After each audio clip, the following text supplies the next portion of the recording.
اعوذ باللہ من الشیطان الرجیم بسم اللہ الرحمن الرحیم وَيُؤْثِرُونَ عَلَىٰ أَنفُسِهِمْ وَلَوْ كَانَ بِهِمْ خَصَاصَةٌ صدق اللہ العظیم وصدق رسولہ النبی الکریم اللہم صلی علی سیدنا و مولانا محمد معدن الجود والکرم وآلہ وبارک وسلم۔ حمد و صلاۃ کے بعد قرآن مجید فرقان حمید سورہ حشر میں سے کچھ جملے میں نے تلاوت کیے ہیں۔ اللہ کریم نے اپنے محبوب علیہ السلام کے غلاموں کی ایک صفت بیان فرمائی، شان بیان فرمائی، ایک خوبی کا ذکر فرمایا میرے محبوب کے غلاموں کی یہ شان ہے کہ وَيُؤْثِرُونَ عَلَىٰ أَنفُسِهِمْ، وہ اپنی ذات پر دوسروں کو ترجیح دیتے ہیں، وَلَوْ كَانَ بِهِمْ خَصَاصَةٌ، چاہے انہیں بڑی شدید ضرورت بھی ہو، اپنی ذات کو چھوڑ کر وہ دوسروں کی حاجت پوری کرتے ہیں، اظہار کرتے ہیں، قربانی دے دیتے ہیں۔ ایک آدمی وہ ہے جس کے پاس 10,000 روپیہ تھا، تو اعلان ہو گیا کہ دین کو ضرورت ہے تو اس نے 2,000 دے دیا، تو یہ قربانی نہیں، یہ اس آیت کا مصداق نہیں۔ اس کو ضرورت تھی، گھر کے اندر 10,000 روپے کی اس نے رکھا ہوا تھا، شدید حاجت تھی، کل اس کو اس کی ضرورت تھی، لیکن اس نے کیا کیا کہ جب اعلان ہوا تو اعلان ہوا 15,000 کا، اس کے پاس 10 تھا، اس نے جیسے تیسے بھی بندوبست کر کے 15,000 دیا تو اس نے قربانی دی ہے۔ یہ جو قربانی کا فلسفہ ہمارے ہاں پایا جاتا ہے نا، میں نے اپنے دوست پہ بڑا احسار کیا، میں نے دین کے لیے بڑی قربانی دی، میں نے جد و جہد کی، تو کیا جد و جہد کی؟ جو آدمی فارغ تھا وہ محفل میں آیا تو اس نے کوئی قربانی نہیں دی، وہ فارغ تھا۔ قربانی اس شخص نے دی جس کی دکان کھلی ہوئی تھی، کاروبار چل رہا تھا، وہ چھوڑ چھاڑ کے سارا کچھ آیا، اس نے قربانی دی ہے۔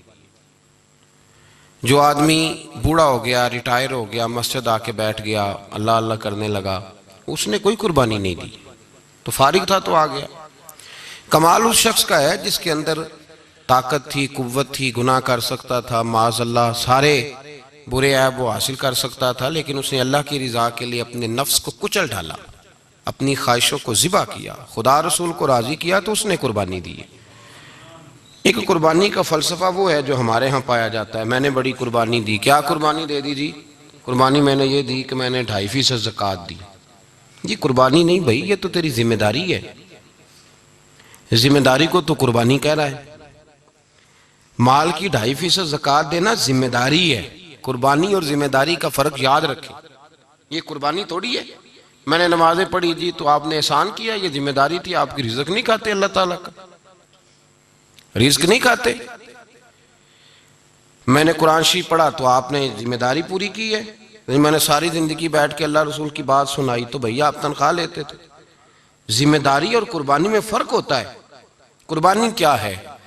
قربانی یہ ہے کہ میری چڑھتی جوانی تھی، جولانیاں تھی، طاقتیں تھی، ہمتیں تھی، میں دنیا خرید سکتا تھا، میرے اندر ساری صلاحیت تھی، میں دنیا کے ہر فن کا ماہر تھا، میں سب کچھ کر سکتا تھا، لیکن میں نے اپنی ہر چیز اپنے محبوب کے نام کر دی۔ یہ قربانی ہے۔ جس نے اپنی خواہش پہ پیر رکھ کے کچھ کیا اس نے قربانی دی ہے صاحب، اس نے قربانی دی۔ دیکھیے نا، نبی پاک صلی اللہ علیہ وسلم پر یہ آیت نازل کب ہوئی، اس کا شان نزول ملاحظہ فرمائیے۔ حضور صلی اللہ علیہ وسلم کے پاس ایک مہمان آ گئے رات کے وقت میں، جب وہ آئے تو حضور نے پوچھا کھانا کھانا ہے؟ تم نے کہا کھانا ہے۔ جھوٹ اور بھوک کو جمع کرنا منع ہے، کہا جی کھانا ہے۔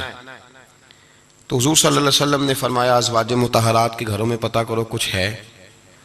حضرت ام سلمہ کے گھر میں پتہ کیا تو کہا یا رسول اللہ 4 دن سے روٹی نہیں پکی۔ حضرت زینب سے پوچھا تو کہا حضور کئی دن سے چولہا ہی نہیں جلایا۔ حضرت عائشہ صدیقہ، حضرت میمونہ، حضرت سودا، تمام گھروں سے بظاہر یہ 2 جہاں کے شاہ ہیں، پر پاس کچھ رکھتے نہیں، 2 جہاں کی نعمتیں ہیں ان کے خالی ہاتھ میں، ہر چیز ہے پر فقر اختیاری ہے، کوئی شے نہ ملی۔ تو نبی پاک صلی اللہ علیہ وسلم نے مسجد میں اعلان کیا، فرمایا کون ہے جو میرے مہمان کو روٹی کھلائے؟ ان لفظوں کا حسن کوئی حسن والا ہی سمجھ سکتا ہے. فرمایا کون ہے جو میرے مہمان کو کھانا کھلائے؟ تو ایک صحابی لے گئے اور اٹھے وہ صحابی جو صحابہ میں غریب تھے، ایک انصاری جو غریب آدمی تھے.